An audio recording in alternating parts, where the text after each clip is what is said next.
Está escrito em 1 Tessalonicenses capítulo 5, versículo 21, o seguinte: julgai todas as coisas e retende o que é bom. Meu irmão, minha irmã, quando você cata um feijão, você separa os grãos bons dos ruins com as pedras e outras sujeiras para jogar fora e só cozinha os melhores, aqueles que foram selecionados.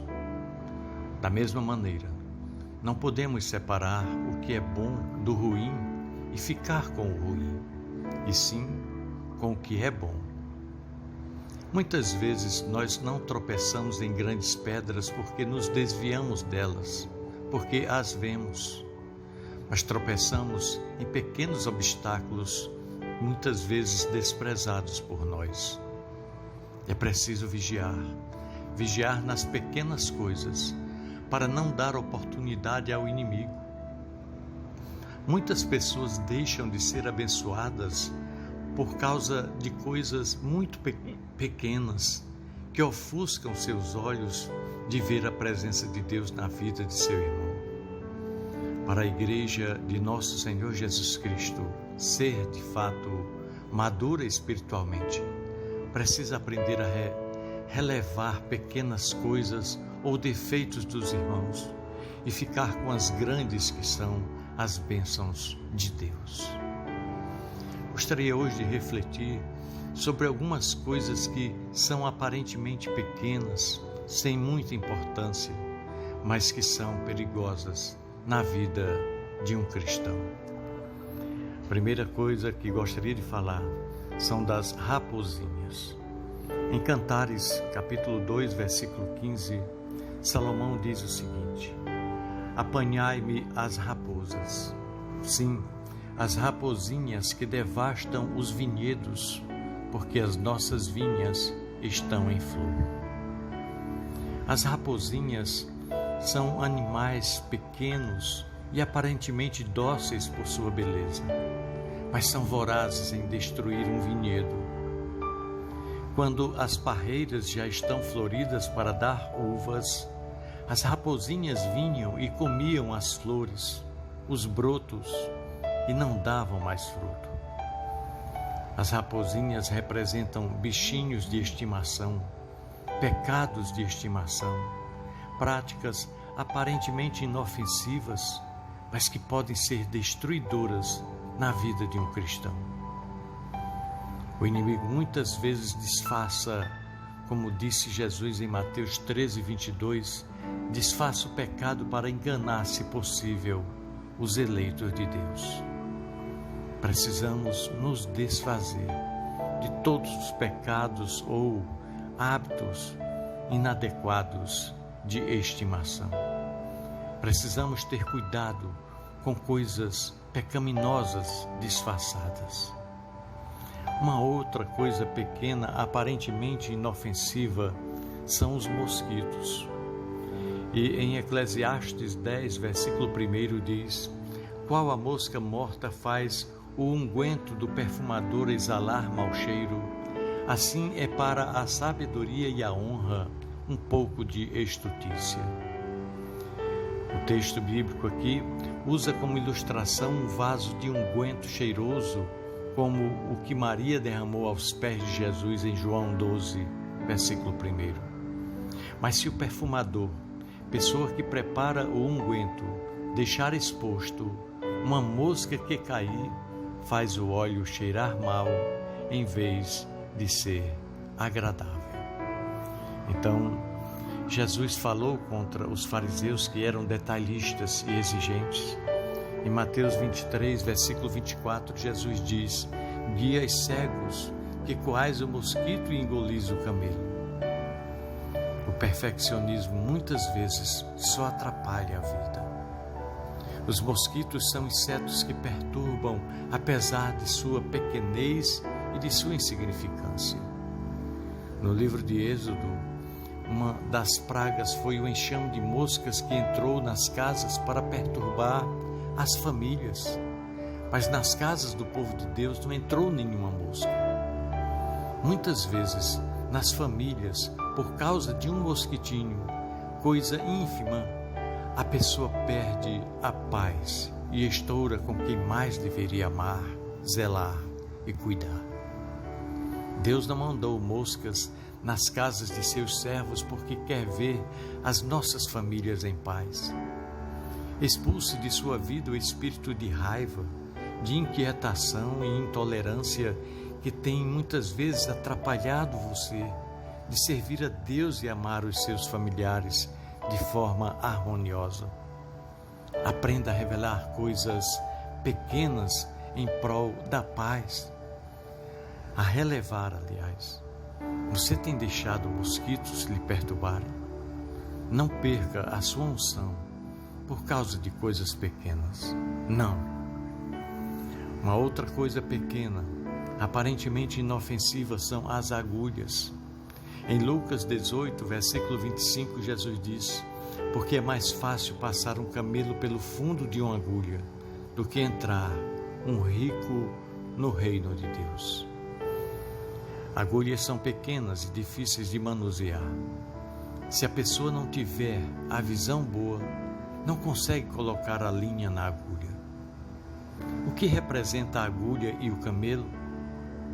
O camelo que Jesus falava para os discípulos que eram pescadores se trata de uma corda muito grossa de amarrar o barco. Jesus comparou aquela corda que não pode entrar em uma agulha. A agulha também pode ser uma porta estreita que em Jerusalém e outras cidades muradas tinham.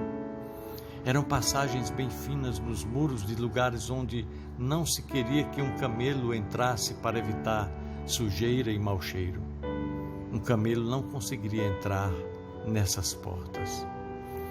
Em qualquer destas interpretações do camelo e da agulha, o sentido é o mesmo. É difícil um rico entrar no reino dos céus. Mas o rico não é só quem tem muito dinheiro. Não.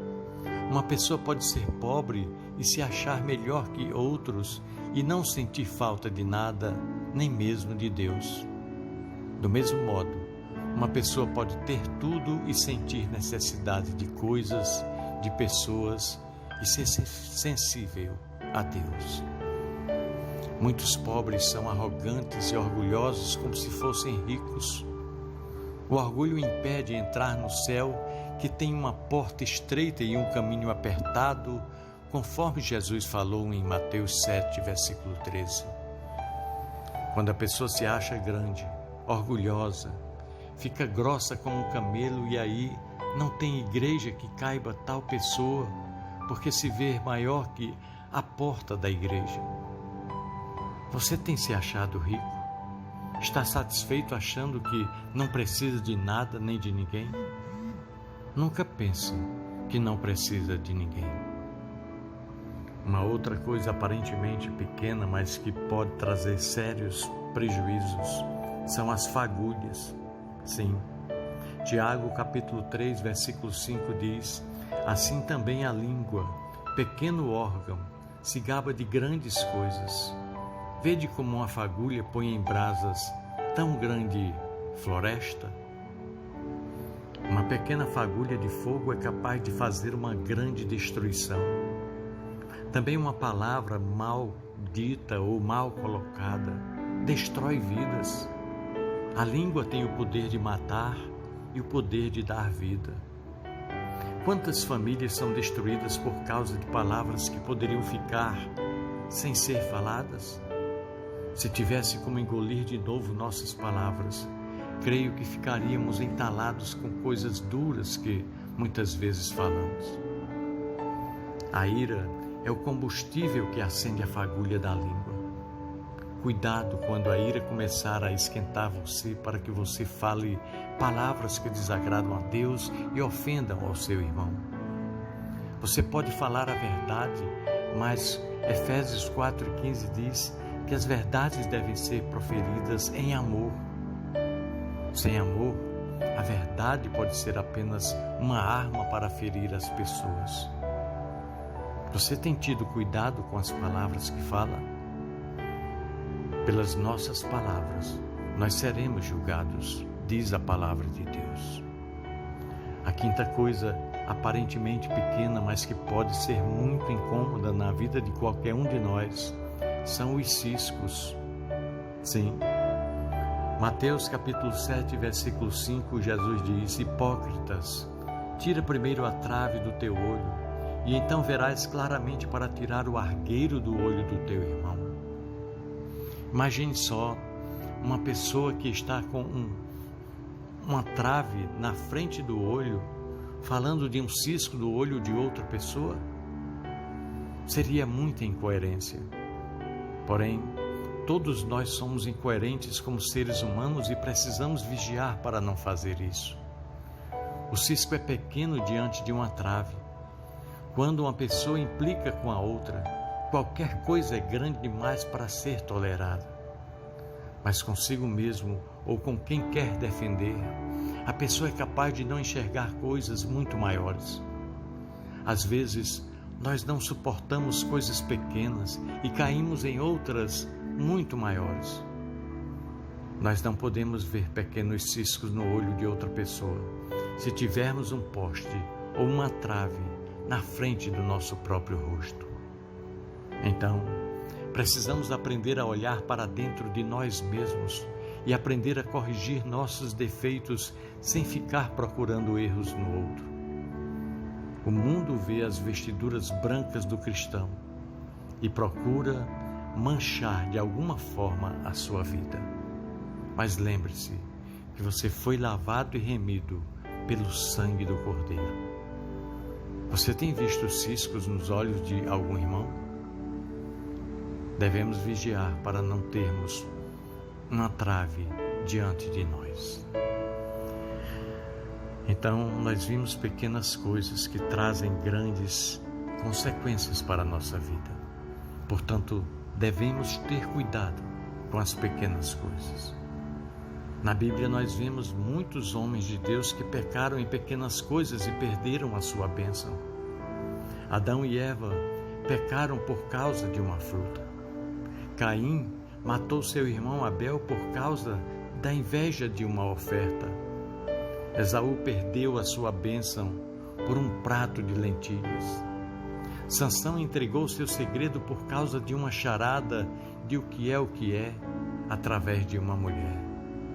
Judas perdeu a salvação por 30 moedas de prata.